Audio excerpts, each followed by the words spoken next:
Hello everyone, today we will be doing the experiment on benzoin condensation by the non-microwave method.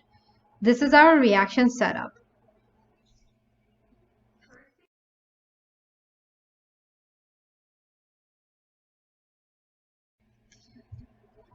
First thing to do is to weigh out the reactants.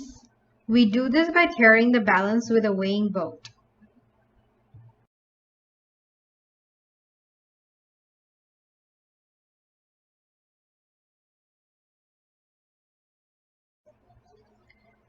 This is our first reactant, thiamine hydrochloride.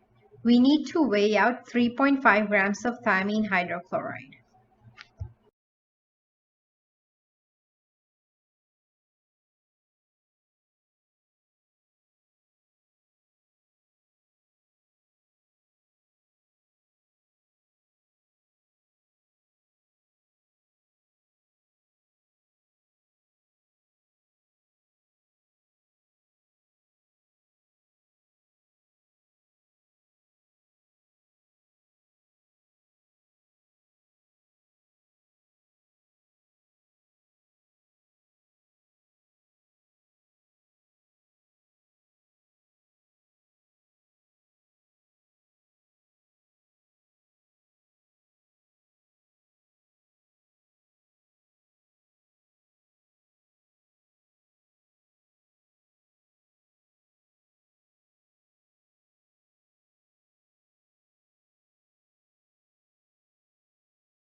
So the final mass of thiamine hydrochloride we weigh out is 3.5131 grams. Next, we transfer the thiamine hydrochloride into a 250 ml Erlenmeyer flask.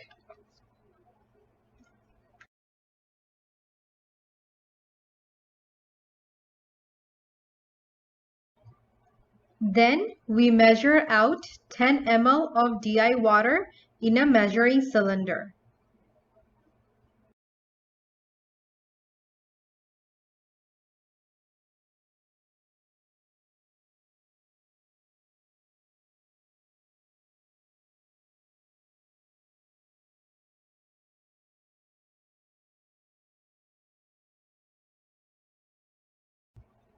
Use a pipette to adjust its volume. Transfer the 10 ml of DI water into an Erlenmeyer flask. Make sure all the thiamine hydrochloride dissolves completely. If necessary, use a glass rod and stir continuously.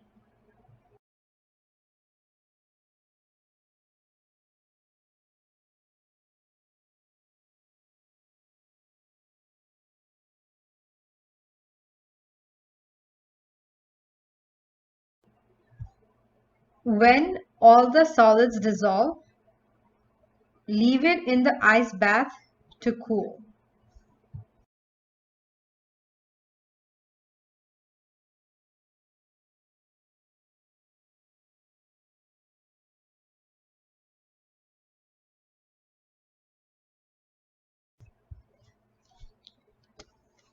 After about 5 minutes of cooling, measure out 30 ml of 95% ethanol in a clean and dry measuring cylinder and transfer it to a beaker. Since the maximum volume measured by our measuring cylinder is 10 ml, we take 3 times 10 ml. So 3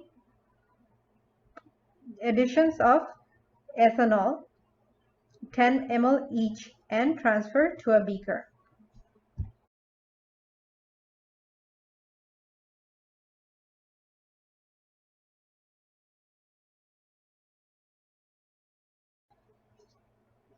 Transfer the 30 ml of ethanol into the Erlenmeyer flask containing the thiamine hydrochloride dissolved in DI water and leave it in the ice bath in the fume hood.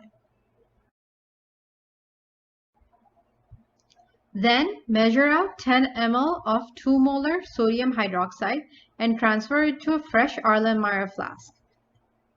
Place this flask in an ice bath.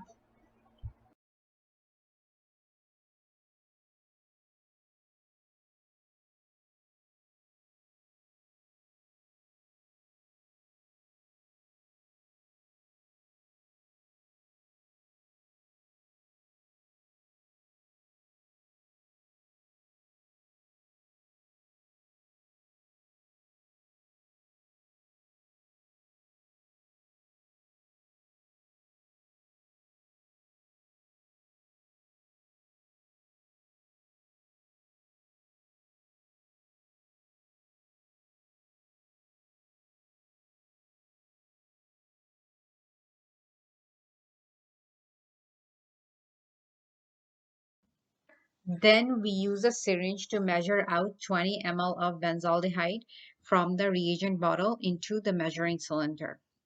The reason we use a syringe method and not a pouring or a pipetting method is because of the volatility and toxicity of the benzaldehyde.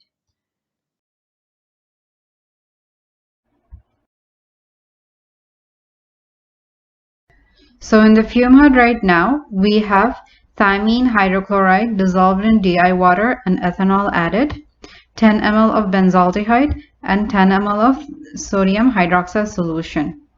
When the reagents kept in the ice bath cool down enough, that's when we can proceed to the next step.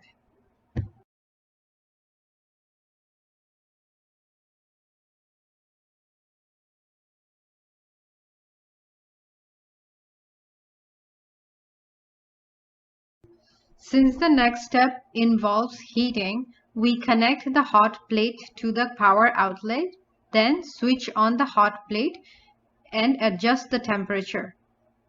The temperature should be between 80 to 90 degrees Celsius and the solution must reflux gently.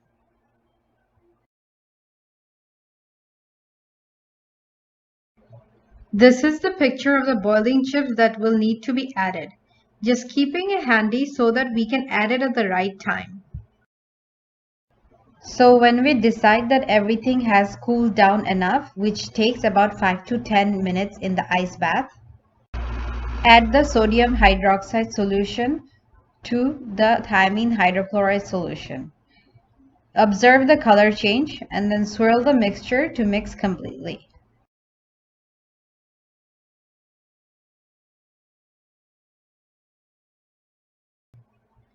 Next, add the 10 ml of benzaldehyde to the mixture.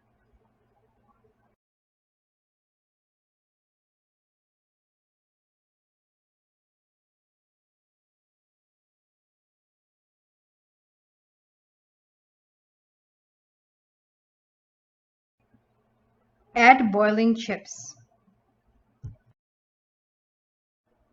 Place the Erlenmeyer flask containing all these reactants on the hot plate.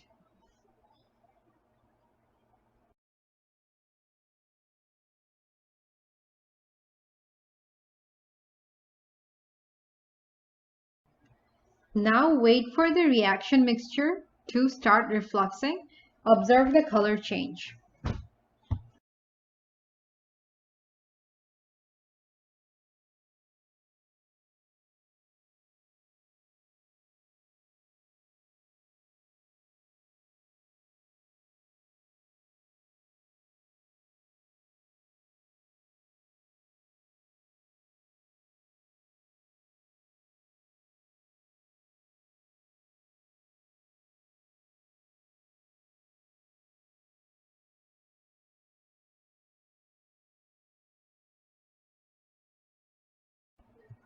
Since it has been 90 minutes, we are turning off the hot plate. Take the Erlenmeyer flask containing the reaction mixture out of the hot plate and leave it on the bench top to cool it to room temperature. So this is resting on the bench top inside the fume hood to cool to room temperature. The process takes around 5 to 10 minutes. Because it was heated to about 80 degrees Celsius, we will have to rely on touch to get a feel of the temperature. Once it does cool down to room temperature, we will have to transfer the flask to an ice bath for crystallization. Then we transfer the Erlenmeyer flask to an ice bath.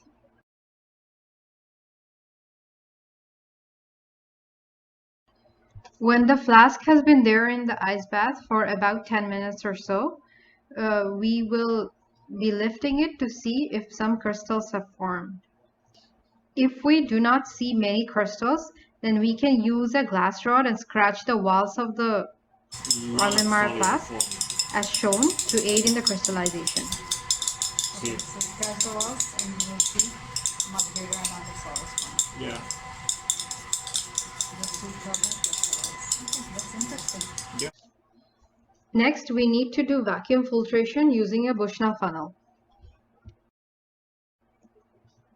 At first, we start the vacuum, and when we are able to feel some level of pull, we transfer the reaction mixture with the crystals into the funnel.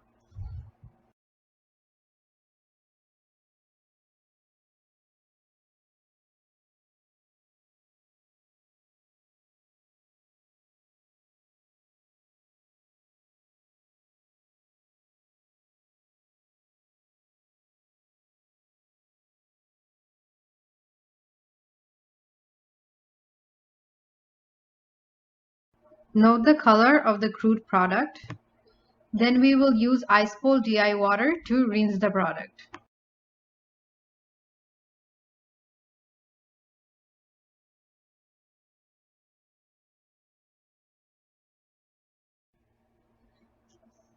Now that we have obtained the crude product and this is all washed and cleaned, we have to do the recrystallization process, the details of which we have learned in our previous organic course, in order to purify this compound.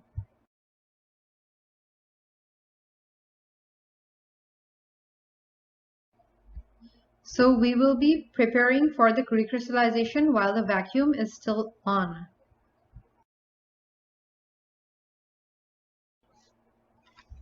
In order to proceed with the recrystallization, while the crude product is being vacuum dried, we heat ethanol in a beaker over a hot plate. The temperature of the hot plate should be just a little less than 70 degrees Celsius. The crystals of the crude product are then transferred from the Bushnell funnel into an Erlenmeyer flask to be subjected to recrystallization.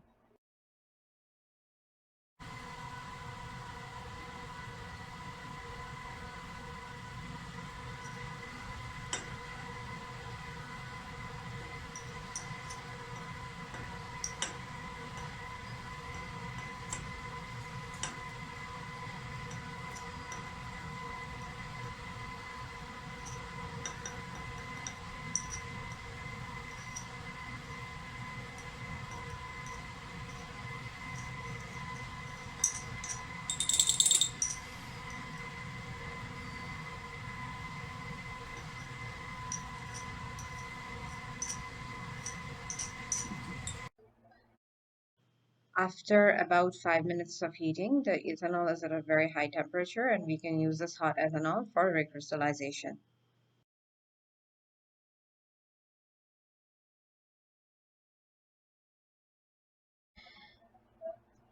We use as little solvent as possible to dissolve the product in recrystallization.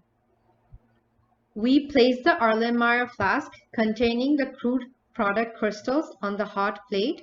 This is to ensure that the solution that we will be making is retained at a high temperature as well, with the addition of small amounts of solvents.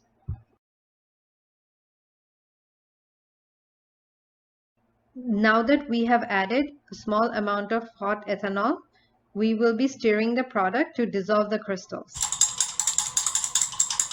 And we're stirring. Since not all of it has dissolved even after stirring, we will be adding more ethanol.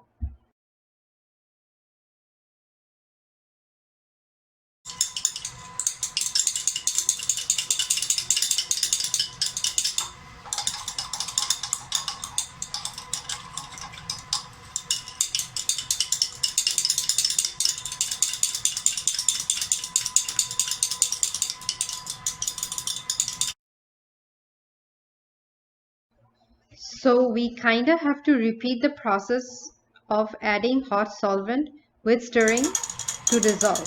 When all the crystals have just dissolved, the solution should ideally look clear. At the end of all of this, we get a clear solution.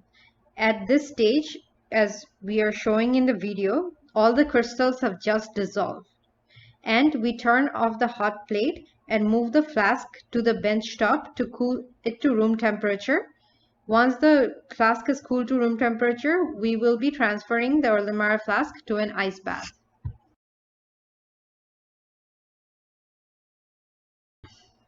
When the flask can be felt at room temperature, it is then transferred into an ice bath where we are letting the crystals form.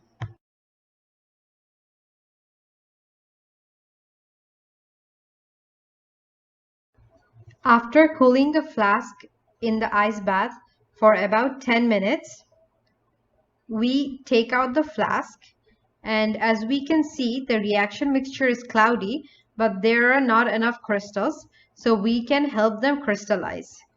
Once again, we use a glass rod and scratch on the wall of the Erlenmeyer flask.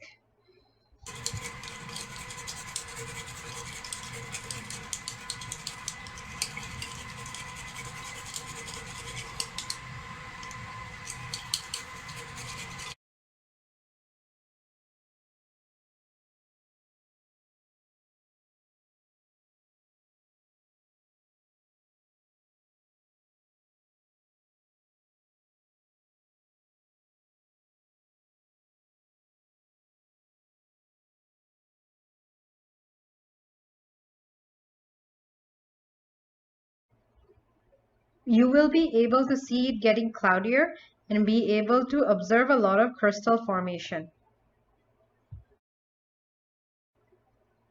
When it becomes very cloudy to this extent, we know that adequate amount of crystals have formed, so we keep the mixture on the bench top and prepare for filtration again.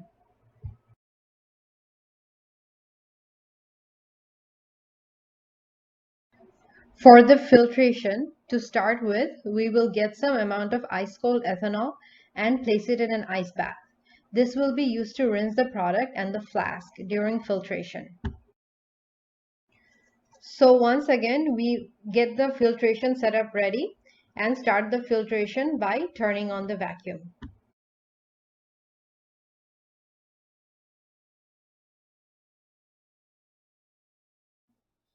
Pour the reaction mixture into the Bushnell funnel.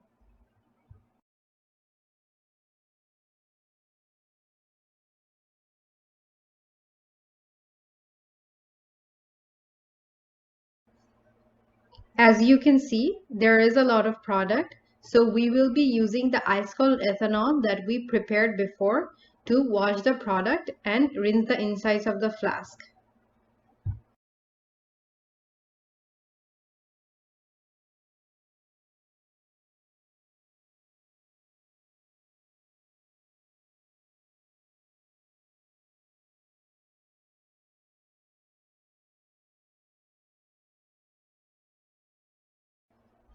This is the final product whose mass, IR, and melting point will be collected for characterization.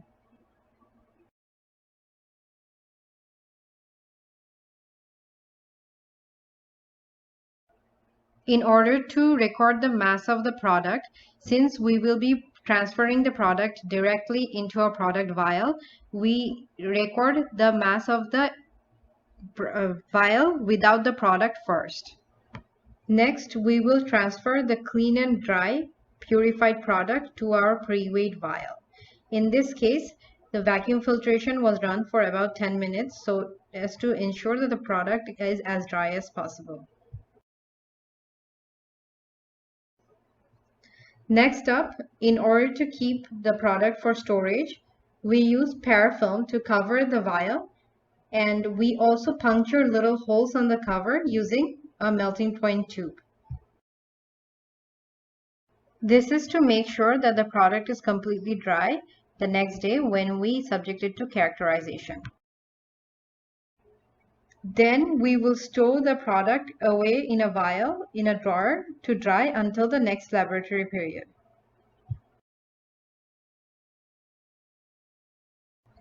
At first, we will be collecting the IR of benzaldehyde. At first, we start the IR by obviously by turning on the machine, but the next step is always to clean the stage of the IR instrument using isopropanol.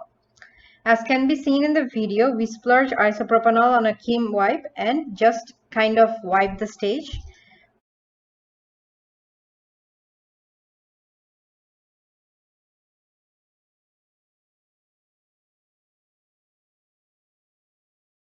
When the stage is completely dry, it takes about 10 to 15 seconds. That's when we know that it is safe to put our sample.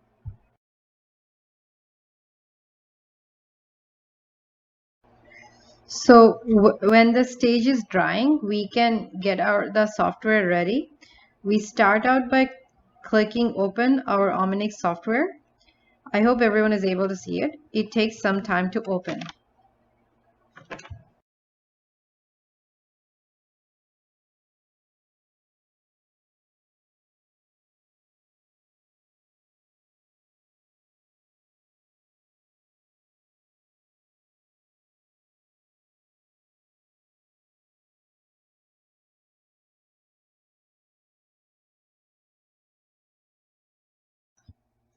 Before we load our sample, we need to collect our background IR. As you can see, at the bottom left, there are 8 rounds that need to be completed. And once these 8 rounds are complete, a new window appears and asks if you want to add to a new window. You click no.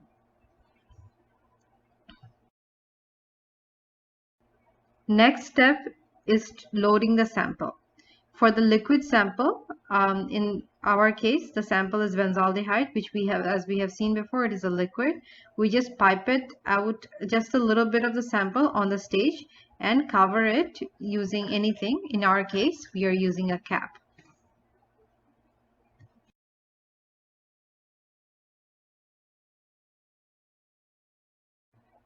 Next step is to click on collect sample, name the sample.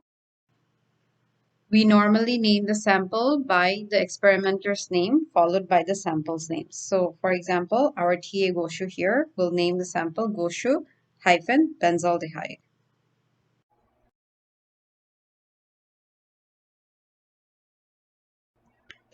Then we wait for 8 rounds to complete. Then we have our IR. Then add to a new window. This time you click yes and click on find peaks. Then you adjust the horizontal line to get all the peaks possible. And then you click on print on the left side. As we will see, the printer spitting out the paper. This will be used for analysis.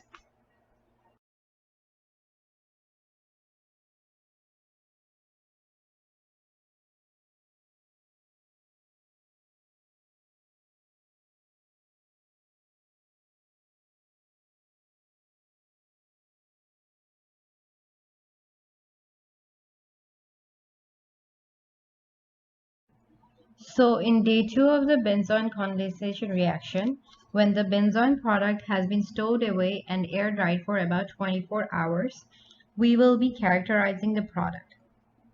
So this slide shows a list of data that we need to collect. The checkmarked ones are the ones that we have already collected. Mass of vial plus cap without the product that we have already collected. Mass of vial plus cap with the product that we will be determining today.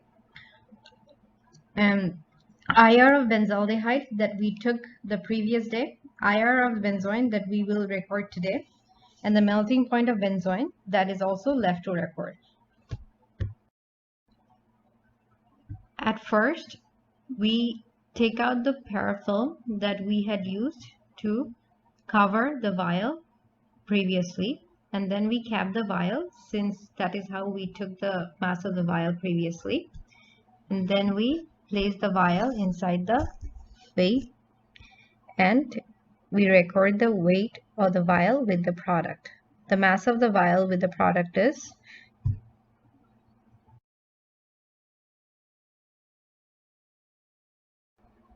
the next task is to collect the IR of the benzoin product.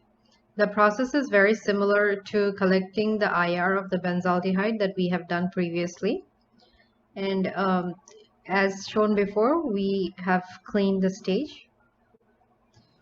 And then we collect the background IR before loading the sample. Then we load our sample. Since it is a solid sample, we are not going to pipette it. We are going to carefully place the sample in such a way that the little peephole in the stage is covered completely.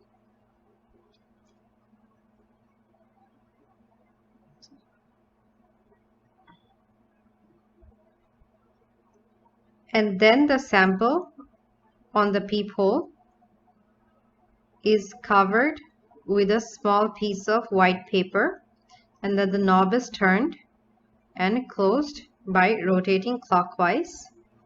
Then we switch on the Ominix software, name our sample. We are going to name the sample benzoin. Okay, okay, and then collect sample. And wait for this 8 rounds. After which we get a spectra like this, on which we will be clicking on find peaks to get all the peaks, and then we will be clicking on print on the left side in order to print out the piece of paper containing the IR for benzoin. Our next task is to collect the melting point of the product. The TA is going to open the cap of the vial and is going to poke onto the product using a melting point tube. The melting point tube is open on one side and closed on the other end. And then he is going to drop the melting point tube through the rod as shown. And he is going to do this a few times in order to get the product all at the bottom, which is the closed end.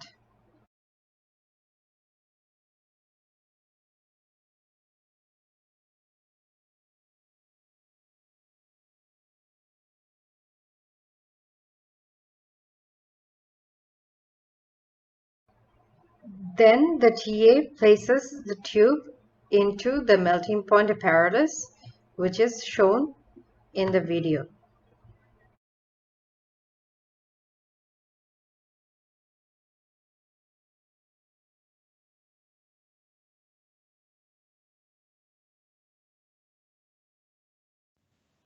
The apparatus is switched on and the temperature rises by increments of around 6 degrees Celsius per minute.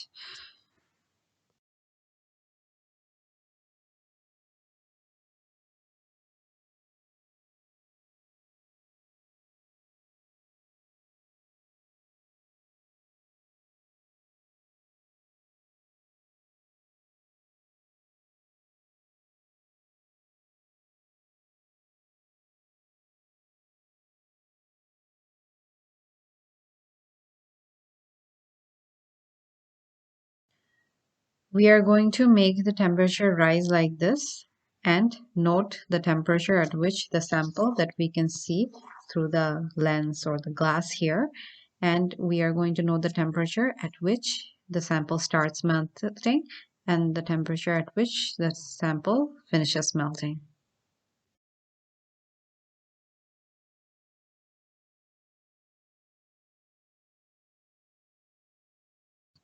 And this range will need to be reported in the lab report.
So after the experiment is all done, we have to clean up in the insides of our fume hood where we conducted the experiment, and we have to make sure the bench is all clean and dry and everything. And we also get rid of the broken glass or the disposable glass that we used in the glass container, and we get rid of everything except the product in the solid waste and the liquid waste respectively.